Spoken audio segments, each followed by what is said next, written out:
Hello students. तो बेटा आज हम स्टार्ट करते हैं चैप्टर 5 लॉज ऑफ मोशन। ठीक है, क्या स्टार्ट करते हैं हम? Chapter 5 laws of motion. ठीक है, तो उसमें बेटा तुम्हारा फर्स्ट टॉपिक है फोर्स के बारे में। किसका टॉपिक बेटा? First your topic is the force. ठीक है, इसमें हम पढ़ेंगे कि फोर्स क्या होता है। ठीक है, अगर हम किसी भी ऑब्जेक्ट को अपनी ओर खींच रहे हैं या फिर उसे आगे की तरफ मूव करा रहे हैं तो हमें किसकी जरूरत पड़ती है बेटा? फोर्स की। तो फोर्स क्या होता है बेटा? इज ए पुश और या फिर पुल। ठीक है, तो फोर्स इज ए पुश और पुल। तो आप लिखोगे force is an external effort.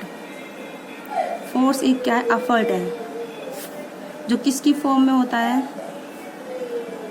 In the form of push और पुल। जो किसकी फॉर्म में होता है बेटा? पुश और पुल की फॉर्म में होता है। तो force is an external effort in the form of push और पुल। तो फोर्स क्या क्या करता है? तो फोर्स जो कोई बॉडी अगर मोशन में है उसको रेस्ट में ला सकता है, अगर रेस्ट में है तो मोशन में ला सकता है। तो ये काम कौन करता है बेटा? फोर्स। ठीक है, तो force can be bring a body at rest if it is in motion, या फिर force can stop a moving body, या फिर can move a stop body, या force can change the direction of body. तो force अगर कोई body रुकी हुई है तो उसको मोशन में ला सकता है, अगर मोशन में है तो उसको रोक सकता है, और या फिर उसमें उसकी डायरेक्शन को क्या कर सकता है बेटा? चेंज कर सकता है। तो एग्जाम्पल क्या है? काफ़ी फोर्स है, gravitational force, magnetic force, lot of example. तो एग्जाम्पल है बेटा आपका ग्रेविटेशनल फोर्स। ठीक है, कॉमा मैग्नेटिक फोर्स। ये सब आपके एग्जाम्पल है। तो force can stop a moving body.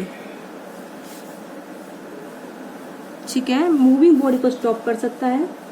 और force can produce motion if body is at rest.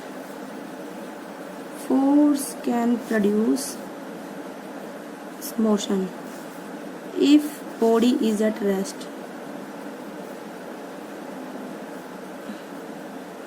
अगर बॉडी कैसी है? रेस्ट में।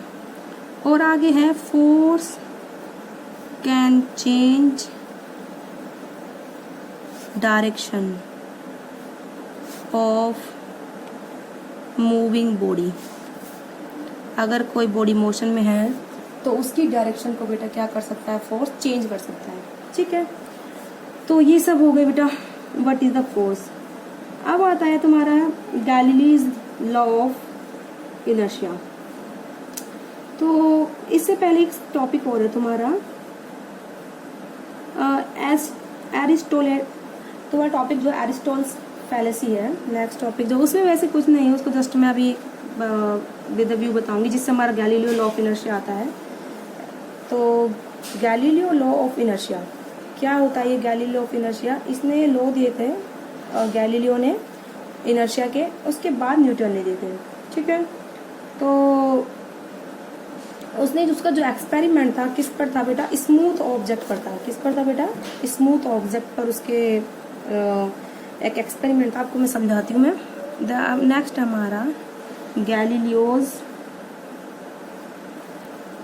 Law of inertia. ठीक है, तो गैलीलियोज लॉ ऑफ इनर्शिया क्या है? जो उसके बेटा लॉ थे एक स्मूथ बॉडी पर, जैसे हमारी कोई भी स्मूथ सरफेस है तो इस पर कोई बॉडी मूव कर रही है। ठीक है, इस तरीके से स्मूथ सरफेस पर ऑब्जेक्ट मूव कर रही है। तो इसके लॉ इस तरीके से थे, अगर कोई भी ऑब्जेक्ट है moving down a smooth inclined plane, ये स्मूथ प्लेन है तो वो एक्सेलरेट होगी। क्या होगी बेटा? वो एक्सेलरेट। और अगर ऑब्जेक्ट मूविंग अप, ऊपर की तरफ जाएगी, तो वो क्या होगी, डी एक्सेलरेट।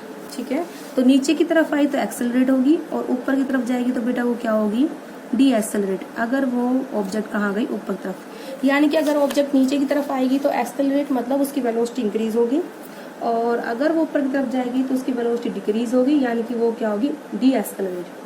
ठीक है, अगर वो हॉरिजॉन्टल प्लेन पर मूव करे, किस पर मूव करे, हॉरिजॉन्टल प्लेन पर, तो अगर वो कांस्टेंट क्या करेगी, वो कांस्टेंट वेलोसिटी से मूव करेगी। ठीक है, हॉरिजॉन्टल प्लेन पर कैसे मूव करेगी, कांस्टेंट वेलोसिटी से। अगर जो हमारा जो प्लेन है वो फ्रिक्शन लेस है, कैसा है बेटा वो प्लेन, फ्रिक्शन लेस होगा तो ही मूव करेगी। ठीक है, तो ये इस तरीके से उसने एक्सपेरिमेंट किया था। अगर बॉडी ऑब्जेक्ट, जो भी ऑब्जेक्ट या बॉडी है, डाउनवर्ड मूव करेगी तो वेलोसिटी इंक्रीज होगी, एक्सेलरेट होगी, अपवर्ड मूव करेगी तो डी एक्सेलरेट होगी। अगर स्मूथ प्लेन पर मूव करेगी तो बॉडी कैसे चलेगी बेटा, कांस्टेंट वेलोसिटी से। कैसे चलेगी, कांस्टेंट वेलोसिटी से। तो अगर हमारा जो प्लेन है वो कैसा है, फ्रिक्शन लेस। कैसा प्लेन है बेटा, वो फ्रिक्शन लेस। ठीक है, तो इस तरीके से उसकी ऑब्जर्वेशंस थी जो उसने स्टडी करी थी उस टाइम पर।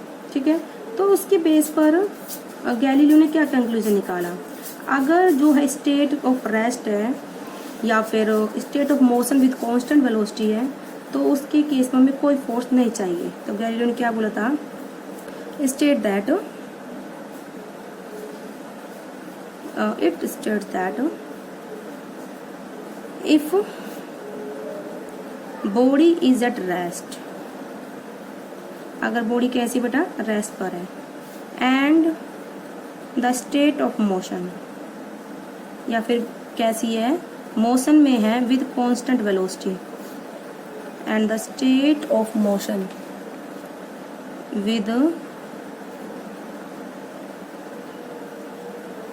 कांस्टेंट वेलोसिटी, मोशन में है विद कांस्टेंट वेलोसिटी, तो no force required, then no force required, no force required।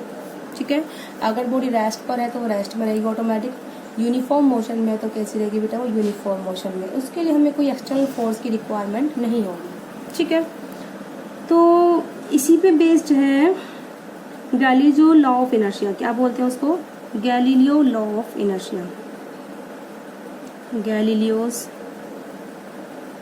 Law of inertia. यहीं से हमारा क्या निकलता है, गैलीलियोस लॉ ऑफ इनर्शिया। वो क्या बोलता है गैलीलियो लॉ ऑफ इनर्शिया, अगर एक्सटर्नल फोर्स जीरो है तो बॉडी रेस्ट पर है तो वो रेस्ट में रहेगी, अगर यूनिफॉर्म मोशन में है तो यूनिफॉर्म मोशन में रहेगी in the straight line. If the external force is zero, external force हमारा कितना है, जीरो। ठीक है, तो इसको हम बोलते हैं Galileo laws of inertia. If external force is zero, ठीक है, अगर एक्सटर्नल फोर्स क्या होगा, जीरो, तो body at rest will be at rest. ठीक है, और बॉडी इन यूनिफॉर्म मोशन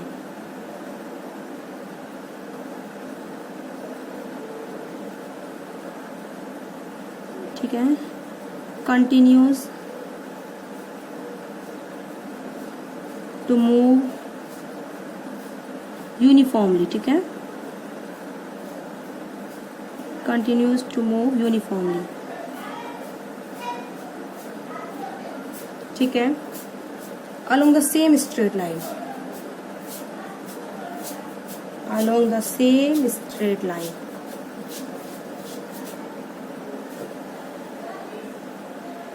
ठीक है, तो that is the Galileo law of inertia. इसको हम क्या बोलते हैं, गैलीलियो लॉ ऑफ इनर्शिया। यानी कि इनर्शिया क्या है, किसी बॉडी की इनहेरेंट प्रॉपर्टी है जिसकी वजह से वो अपनी स्टेट को चेंज नहीं करना चाहती। वो रेस्ट में है तो रेस्ट में रहना पसंद करती है, अगर मोशन में है तो मोशन में रहना पसंद करती है।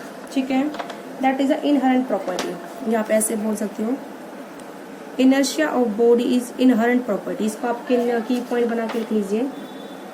इनर्शिया जो है is the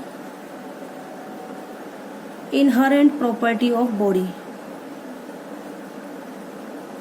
inertia is the inherent property of body, जिसके वजह से अगर बॉडी रेस्ट में तो रेस्ट में रहेगी, मोशन में तो मोशन में रहेगी, वो खुद से अपनी स्टेट को चेंज नहीं करेगी। इसको हम क्या बोलते हैं? Inherent property of body. ठीक है, तो अब हमारा आगे है नेक्स्ट टॉपिक हमारा linear momentum. Next topic is the linear momentum. ठीक है,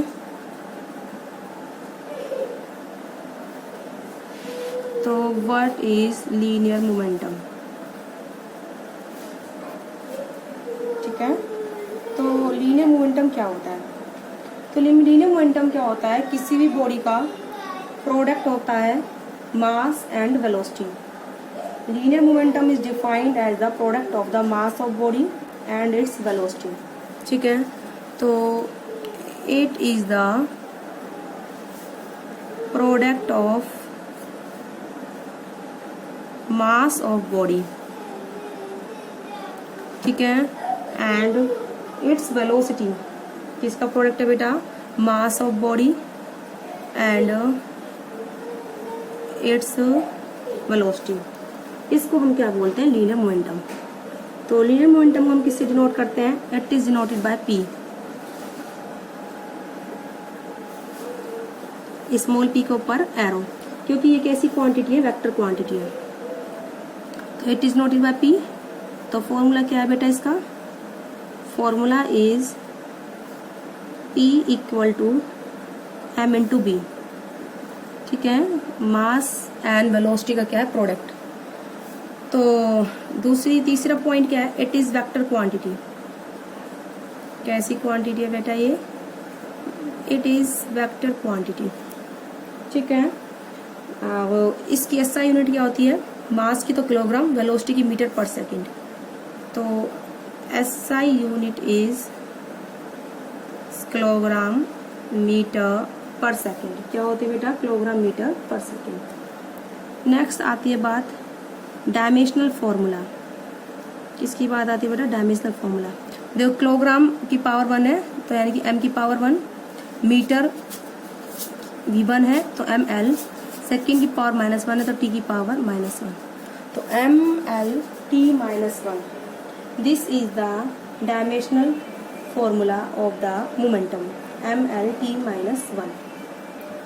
ठीक है, तो या फिर इससे आप और आगे पॉइंट बना सकते हो। जैसे हमारा formula p is equal to M B. अगर बॉडी का मास कांस्टेंट है तो momentum is directly proportional to velocity. If m is constant, mass क्या है? कांस्टेंट, देन तो उस टाइम पर जो मोमेंटम होगा, ठीक है, मोमेंटम p क्या होगा? वो होगा directly proportional to the velocity. Momentum p is directly proportional to velocity.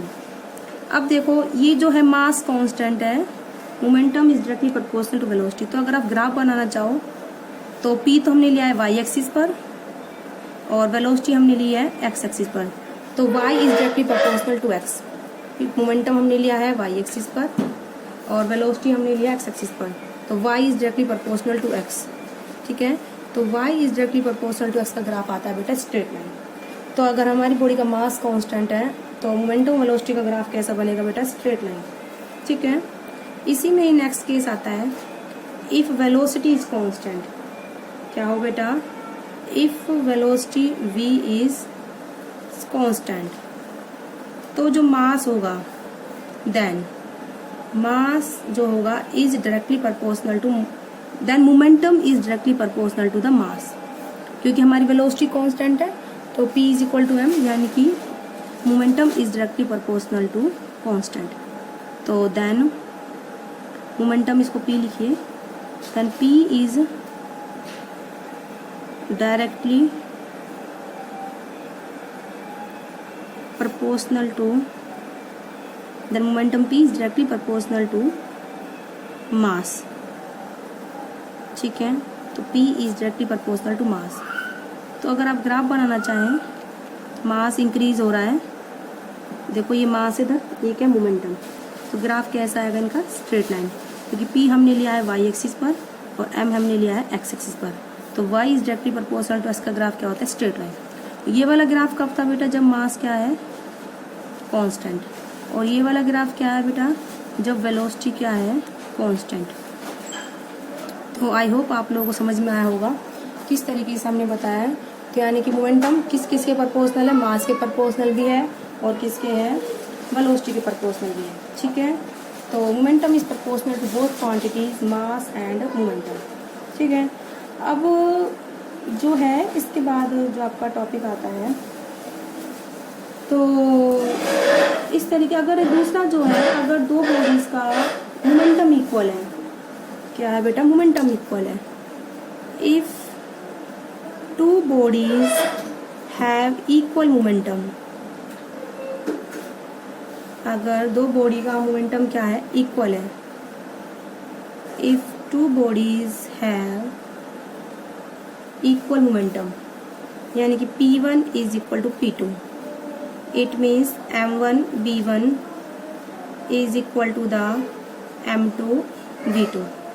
ठीक है, M1 B1 is equal to the M2 B2। तो या फिर आप ऐसे भी लिख सकते हो इसको, V1 अपॉन में V2 is equal to the M2 upon में M1।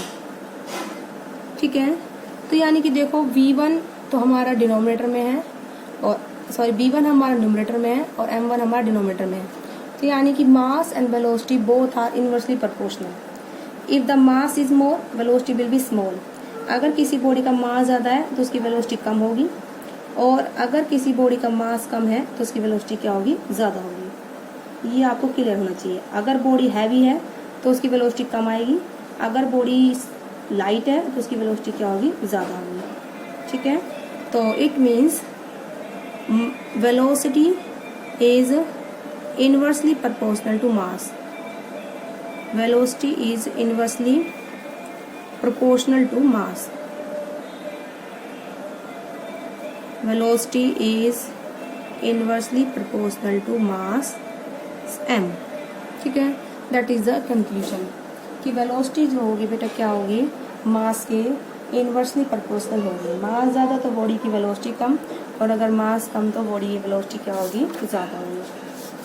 तो आज की वीडियो में बेटा हमने पढ़ाया फोर्स क्या होता है, इसके इफेक्ट क्या है, गैलीलियोस के लॉ क्या है, इनर्शिया क्या होती है, मोमेंटम क्या होता है, और मोमेंटम के हमने जो सारे की पॉइंट्स हैं वो बताए हैं। सो नेक्स्ट वीडियो में हम चलेंगे न्यूटन्स के लॉ की ओर। ठीक है, तो आई होप आप लोग अच्छे समझ में आएगा कि इस वीडियो में हमने क्या कराया है। आज की वीडियो में बेटा इतना ही।